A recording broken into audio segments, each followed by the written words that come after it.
Langkah kaki saya bergema sunyi di koridor Dubai Mall yang kini dipenuhi etalase toko kosong tanpa penghuni. Lorong-lorong yang dulu menjadi simbol kemewahan ekstrim, kini terasa dingin. Di sepanjang jalan Sheikh Zayed, hotel-hotel megah beroperasi jauh di bawah kapasitas, sementara kerangka beton pencakar langit berdiri mangkrak seperti monumen kegagalan ambisi manusia.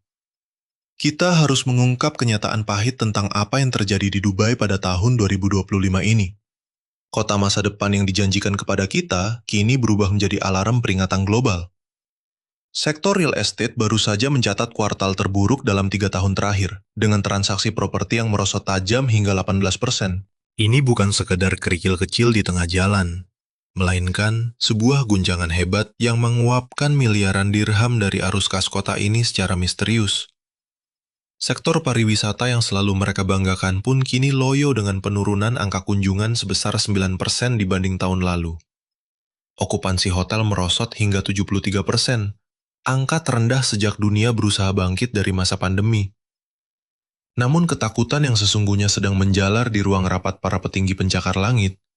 Raksasa properti seperti Emaar dan Damak mulai membatalkan agenda peluncuran proyek baru mereka secara diam-diam. Ketika para pembangun kota ini mulai menginjak rem dalam-dalam, itu pertanda mereka mendeteksi bahaya besar yang baru mulai kita sadari. Dubai dahulu dicitrakan sebagai tempat di mana pertumbuhan ekonomi tidak memiliki batas akhir. Namun hari ini, narasi megah tersebut runtuh perlahan demi perlahan bagaikan dinding semen yang retak. Berbeda dengan krisis terdahulu yang bisa diatasi dengan cepat, badai kali ini terasa jauh lebih dalam dan bersifat struktural. Meskipun para pemimpin Uni Emirat Arab terus mengumandangkan pidato tentang diversifikasi ekonomi dan keberlanjutan, fakta di lapangan justru menyajikan pemandangan yang suram. Jika Anda berjalan menyusuri distrik bisnis pada hari Rabu jam 2 siang, pemandangan menara kaca berhiaskan spanduk disewakan akan langsung menyambut Anda. Ini adalah siklus keputusasaan di mana ruang-ruang kantor kosong tanpa ada peminat. Ruang komersial di sini terus berganti penyewa setiap 6 bulan sekali. Dengan kondisi keuangan yang semakin kritis dari waktu ke waktu, restoran mewah yang diluncurkan dengan pesta meriah, koki bintang Michelin, dan dekorasi senilai jutaan dolar terpaksa gulung tikar dalam hitungan bulan akibat sepinya pengunjung. Ini bukan sekadar rotasi bisnis yang biasa, melainkan luka menganga dari sebuah kota yang perlahan-lahan kehabisan darah secara finansial. Pusat perbelanjaan yang dulunya dipadati wisatawan dunia, kini terasa sunyi dan dingin pada hari kerja. Jika Anda ingin menggali lebih dalam mengenai bagaimana gelembung ekonomi ini bisa meletus, saya telah menyertakan rekomendasi buku audio yang sangat menarik di kolom komentar serta deskripsi video ini. Bahkan detail kehidupan sehari-hari di kota ini mulai memperlihatkan pergeseran yang nyata. Pantai yang biasanya padat kini menyisakan banyak ruang kosong, sementara kemacetan jalan raya yang legendaris berganti dengan kelancaran yang mencurigakan. Fenomena ini terjadi karena semakin sedikit orang yang memiliki uang untuk bepergian. Hal-hal kecil ini luput dari mata turis, namun sangat disadari oleh warga lokal. Sesuatu yang mendasar telah rusak dalam mesin ekonomi Dubai, dan tanda-tanda pemulihan belum juga terlihat. Berdasarkan data resmi Departemen Pertanahan Dubai, harga properti di kawasan paling eksklusif bahkan telah merosot rata-rata 12% sejak akhir tahun 2024. Di kawasan elit seperti pusat kota atau Dubai Marina, beberapa unit apartemen kini dijual dengan harga 25% lebih murah dibandingkan 18 bulan lalu. Jika Anda mengira ini hanya koreksi harga biasa, Anda keliru besar. Karena ini adalah kehancuran yang terjadi dalam gerak lambat. Kepanikan para pengembang sangat terasa dari skema pembayaran gila-gilaan yang mereka tawarkan saat ini. Mulai dari cicilan tanpa bunga selama 10 tahun, tanpa uang muka, hingga promo beli satu gratis satu apartemen. Mereka bahkan menawarkan gratis furnitur, perawatan cuma-cuma selama 5 tahun, dan jaminan hasil sewa hingga 8%. Sadarlah, jaminan tersebut sebenarnya bukti bahwa mereka skeptis unit Anda akan laku di pasar bebas. Kondisi di pasar sekunder bahkan jauh lebih mengenaskan daripada proyek baru. Para investor yang membeli properti sebelum dibangun dengan harapan cepat kaya, kini terjebak dalam utang, tidak mampu menjual aset mereka meski telah memotong harga hingga 30%. Kredit pemilikan rumah yang macet mulai menumpuk dan membuat sektor perbankan sangat panik. Sebagai pelengkap kehancuran ini, Dubai menghadapi krisis kelebihan pasokan yang belum pernah terjadi sebelumnya. Saat ini, ada lebih dari 87.000 unit hunian yang sedang dibangun demi menampung 300.000 orang. Padahal pertumbuhan populasi di kota ini justru sedang menyusut. Analis memperkirakan butuh waktu hampir 4 tahun hanya untuk menjual bangunan yang sudah ada sekarang. Secara tidak masuk akal, para pengembang justru terus meluncurkan proyek baru di tengah pasar yang jenuh. Bulan lalu saja ada 5.000 unit hunian baru yang kembali diperkenalkan ke publik. Apakah mereka sudah gila? Jawabannya adalah tidak, melainkan karena mereka terjebak dalam kontrak tanah dan skema pembiayaan bank yang memaksa mereka untuk terus membangun meskipun pasar sudah menjerit kelelahan. Ini adalah pusaran kematian finansial yang sangat berbahaya bagi siapa saja di dalamnya. Apakah ini akhir dari mimpi indah Dubai? Atau sekedar fase transisi yang menyakitkan menuju realitas baru? Satu hal yang pasti, fatamorgana kemewahan ini mulai memudar. Tuliskan pendapat Anda di kolom komentar dan pastikan untuk berlangganan saluran ini sekarang juga. Banjir pasokan unit baru di pasar secara otomatis terus menyeret harga properti ke titik terendah. Disinilah jebakan psikologis itu bekerja dengan sangat kejam. Ketika harga-harga merosot, para calon pembeli justru menahan diri bukan karena tidak punya uang, melainkan karena mereka menunggu harga jatuh lebih dalam lagi. Mari kita bedah data keuangan real dari sektor pariwisata yang selama ini diagungkan. Pendapatan dari belanja wisatawan anjlok hingga 14% hanya pada paruh pertama tahun 2025 ini. Rata-rata pengeluaran turis menurun dari $1.600 pada 2 tahun lalu menjadi hanya $1.200 hari ini. Sebuah hantaman telak bagi bisnis retail dan perhotelan di sana. Untuk menyiasati sepinya pengunjung, pengelola hotel terpaksa memangkas tarif kamar secara ekstrim. Hotel berbintang 5 yang dahulu mematok tarif $400 per malam, kini banting harga menjadi $180 saja saat musim sepi kunjungan. Kamar mereka mungkin terisi, namun mereka sebenarnya merugi karena tingginya biaya operasional harian. Namun, ada fenomena yang jauh lebih gelap di balik meja redaksi berita utama, yaitu eksodus korporat secara diam-diam. Lebih dari 3.400 perusahaan menutup operasinya di Dubai sepanjang tahun 2024, melonjak 23% dari tahun sebelumnya, termasuk raksasa finansial dan konsultan multinasional. Kemana perginya ribuan korporasi besar tersebut? Jawabannya sangat jelas, yaitu Arab Saudi. Negara kerajaan tersebut menggelontorkan dana melimpah demi memikat talenta terbaik dunia dengan iming-iming kantor gratis pada tahun pertama, insentif pajak agresif, serta akses langsung ke proyek bernilai miliaran dolar dalam visi 2030. Dubai jelas tidak memiliki cadangan minyak sebesar tetangganya untuk menandingi kemurahan hati tersebut atau pasar domestik yang cukup besar demi menahan kepergian kantor pusat regional mereka. Kini, para eksekutif mulai berbisik bahwa Dubai hanya terasa menyenangkan saat tidak ada pilihan lain. Namun sekarang, kota ini terlalu mahal dan rumit untuk berbisnis. Bayangkan sebuah gedung pencakar langit berumur 3 tahun yang kini hanya terisi separuhnya oleh penyewa. Pemilik gedung yang putus asa bahkan menawarkan masa sewa gratis hingga 6 bulan demi menarik minat penyewa baru agar bersedia menandatangani kontrak kerjasama. Situasi di sektor retail luar mal-mal raksasa bahkan lebih buruk lagi, dengan tingkat kekosongan mencapai 25%. Di balik semua keindahan visi kota ini, ancaman terbesar datang dari timbunan utang pemerintah dan badan usaha milik negara yang membengkak hingga $150 miliar. Ketika pendapatan menyusut, anggaran kota habis hanya untuk membayar bunga utang, membangkitkan kembali hantu krisis tahun 2009. Pada masa sulit tahun 2009 silam, Abu Dhabi terpaksa mengulurkan dana talangan sebesar $20 miliar demi menyelamatkan tetangganya. Namun hari ini, Abu Dhabi memiliki prioritas pembangunannya sendiri, memicu pertanyaan krusial yang kini hanya berani dibisikkan di balik pintu tertutup. Akankah mereka bersedia menyelamatkan Dubai untuk kedua kalinya? Untuk memahami dinamika kekuasaan finansial global ini secara mendalam, silakan periksa materi penting yang telah saya siapkan di kolom komentar atau deskripsi di bawah. Jangan lupa untuk menekan tombol berlangganan agar Anda tidak melewatkan analisis investigatif tajam yang seringkali disembunyikan oleh media arus utama. Hari ini, mari kita bedah bersama sebuah pergeseran kekuasaan di Timur Tengah. Arab Saudi kini bertaruh habis-habisan membangun infrastruktur pariwisata dan bisnis mereka sendiri. Riyadh, Jeddah, Neom, hingga proyek Laut Merah digarap secara agresif. Tetangga yang dulunya gurun gersang, kini menjelma menjadi pesaing terberat yang pernah dibayangkan Dubai.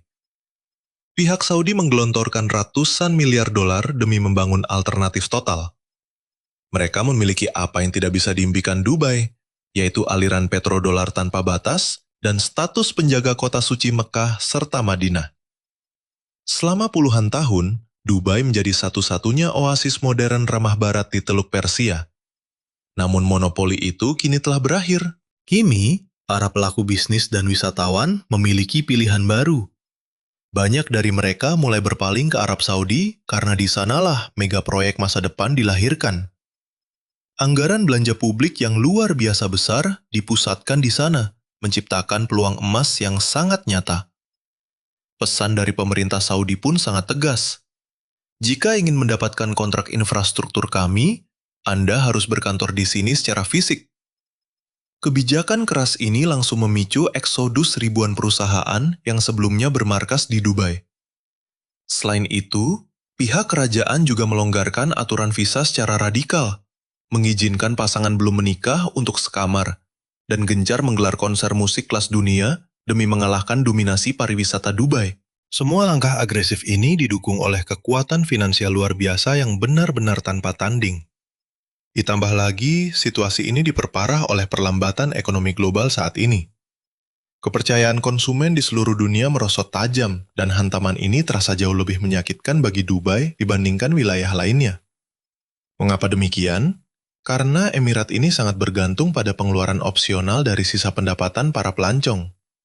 Di sisi lain, ekonomi Tiongkok yang dulu mengirimkan jutaan investor ke Dubai, kini sedang sekarat akibat krisis properti dan penuaan populasi.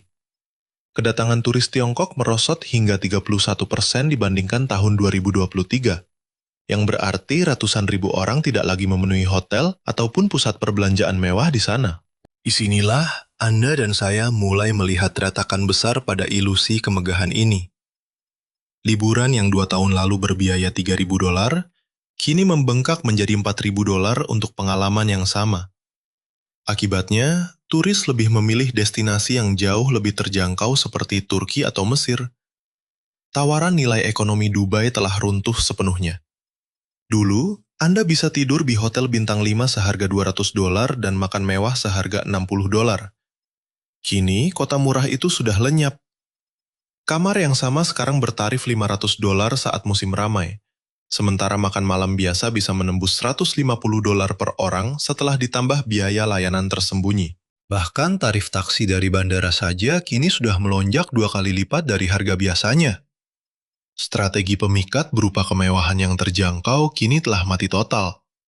Sekarang, Anda harus membayar harga setara Manhattan hanya untuk tinggal di kota bersuhu ekstrim 45 derajat Celcius, dengan variasi budaya yang sangat minim serta regulasi sosial yang kaku.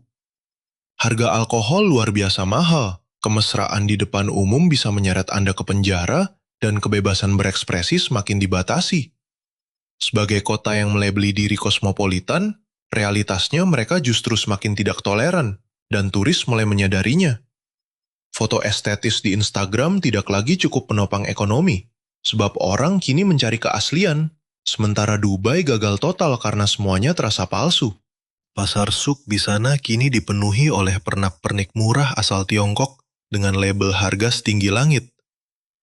Tidak ada kehidupan bertetangga yang hangat, tidak ada budaya organik, dan tidak ada sensasi petualangan nyata. Semuanya bagaikan set panggung sandiwara yang dikurasi ketat, namun kian hari kian sepi peminat. Hal ini membawa kita pada pertanyaan tentang keberlanjutan ekonomi mereka yang mulai kehabisan napas. Apakah kita sedang menyaksikan kempisnya gelembung terbesar di tengah gurun pasir ini? Ataukah Dubai sanggup bangkit kembali sebelum seluruh fondasi betonnya hancur berkeping-keping? Apakah Anda masih bersedia pergi ke sana setelah mengetahui apa yang ditawarkan? Mari kita selidiki lebih dalam kebenaran di balik tabir kemewahan ini dengan menekan tombol berlangganan. Mantra andalan Dubai dari dulu selalu sama. Bangunlah, maka mereka akan datang berbondong-bondong.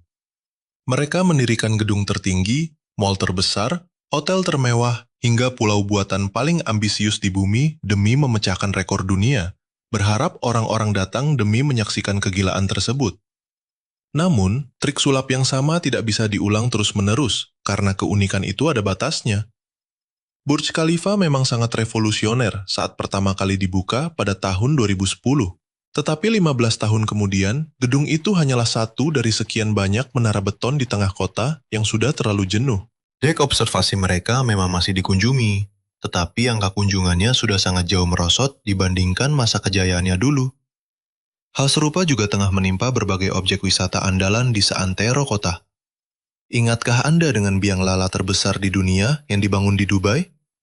Wahana tersebut dibuka dengan publikasi besar-besaran, namun akhirnya ditutup tanpa batas waktu karena masalah pemeliharaan yang rumit. Proyek Palm Jumeirah yang sempat dipuji sebagai sejarah baru teknik sipil, kini justru menjelma menjadi kawasan hunian sangat mahal yang terjebak kemacetan parah setiap hari. Wilayah Dubai Marina yang dulu dipuja sebagai pusat tren, kini terasa usang dan mengalami kelebihan pasokan properti yang tidak lagi terserap pasar. Relevansi budaya sejati tidak bisa begitu saja diproduksi di dalam pabrik semen. Kita tidak bisa memaksa dunia untuk peduli pada mega proyek berikutnya jika mereka sudah melihat 10 hal serupa yang sama persis. Disinilah letak bom waktu yang sebenarnya, yaitu faktor manusia. Hampir 90% populasi Dubai adalah ekspatriat, dan kini mereka mulai angkat kaki dari sana. Biaya hidup melambung tinggi, sementara gaji stagnan atau bahkan turun secara real. Gaya hidup mewah yang dulu menarik minat para profesional dari berbagai belahan dunia, kini tidak lagi masuk akal. Apa gunanya gaji bebas pajak jika habis terkuras untuk sewa rumah yang mencekik, biaya sekolah anak, dan belanja harian? Setelah berbicara dengan mereka, kesimpulannya mutlak, ini tidak lagi sepadan. Jika kita hitung bersama, realitas di balik angka ini akan terasa sangat mengejutkan. Gaji eksekutif sebesar $120.000 per tahun tanpa pajak terdengar seperti mimpi indah. Namun, saat Anda mengurangi $40.000 untuk sewa rumah, $25.000 untuk sekolah anak, $15.000 untuk cicilan mobil beserta asuransinya, dan $30.000 lagi untuk kebutuhan dasar hidup sehari-hari, uang itu habis tanpa sisa. Ironisnya, tidak ada jaminan masa depan bagi Anda di sana. Tidak ada kewarganegaraan ataupun dana pensiun. Jika Anda kehilangan pekerjaan, Anda hanya diberi waktu 30 hari untuk mencari pekerjaan baru atau diusir dari negara tersebut. 10 tahun Anda membangun kehidupan bisa lenyap dalam sekejap. Perlahan tapi pasti, masyarakat mulai menyadari bahwa sistem ini selalu diuntungkan secara sepihak. Fenomena migrasi kaum intelektual kini nyata terjadi dan terus melesat cepat, mulai dari insinyur, dokter, hingga guru. Kelas menengah yang menjadi urat nadi penggerak kota ini berbondong-bondong pergi meninggalkan Dubai untuk menetap di Eropa atau Amerika Utara demi membangun masa depan yang lebih nyata dan stabil. Akibatnya, Dubai kini terbelah menjadi dua golongan ekstrim, yaitu kaum ultra kaya yang tidak peduli pada harga apapun, dan para pekerja upah rendah yang terjebak tanpa pilihan hidup lain. Ketika kelas menengah runtuh, seluruh model ekonomi akan pecah berkeping-keping. Sementara pemerintah hanya menambal masalah struktural ini dengan visa emas 10 tahun. Berbagai jenis visa untuk pensiunan kaya raya hingga pengembara digital sengaja dibuat demi menarik penduduk jangka panjang agar perekonomian kembali stabil. Namun, akar permasalahannya bukanlah perkara visa semata. Masyarakat tidak meninggalkan Dubai karena kendala dokumen, melainkan karena nilai hidup di sana yang sudah tidak lagi masuk akal. Visa 10 tahun tidak ada gunanya jika Anda bahkan tidak sanggup bertahan hidup di sana selama 10 bulan saja. Para pekerja jarak jauh yang datang pada tahun 2021 kini telah terbang ke Lisbon, Meksiko, atau Bali demi menikmati sinar matahari yang sama dengan biaya hidup jauh lebih murah. Upaya diskon gila-gilaan hingga 50% untuk hotel terbukti gagal mempertahankan mereka secara jangka panjang. Pada akhirnya, Anda dan saya harus bertanya, mampukah kupon diskon menyelesaikan masalah struktural yang sedalam ini? Hal ini bagaikan restoran yang selalu memotong harga hingga 50% karena tidak ada orang yang bersedia membayar harga normal untuk hidangan yang biasa saja. Tentu saja kita harus mengakui bahwa kebangkitan Dubai dari sebuah gurun gersang tanpa sumber daya hingga menjadi kota global dalam hitungan dekade adalah pencapaian luar biasa yang sangat menginspirasi. Namun beberapa tahun ke depan akan menjadi masa penentuan yang sangat krusial. Apakah ini hanya hambatan pertumbuhan sementara atau awal dari kejatuhan permanen? Akankah Dubai berevolusi menjadi kota yang berjiwa dan tangguh? Atau selamanya terjebak sebagai monumen keserakahan abad 21? Kota masa depan ini bisa saja berakhir menjadi contoh nyata dari segala kegagalan pembangunan urban modern. Ini adalah peringatan keras tentang batas pesona semu dan apa yang terjadi jika kita lebih memedulikan ketinggian gedung daripada kekuatan fondasinya. Waktu yang akan menjawab narasi apa yang akan kita dengar 10 tahun lagi. Apakah tentang kebangkitan ajaib atau keruntuhan total seperti rumah kartu? Sebagai jurnalis, saya punya prediksi sendiri. Namun demi jutaan jiwa yang tinggal di Dubai, saya berharap saya keliru. Jika investigasi ini membuka mata Anda, silakan berlangganan dan cek komentar tersemat untuk memahami dinamika ekonomi global. Apakah Dubai hanya fata morgana yang akan segera sirna? Mari berdiskusi di kolom komentar.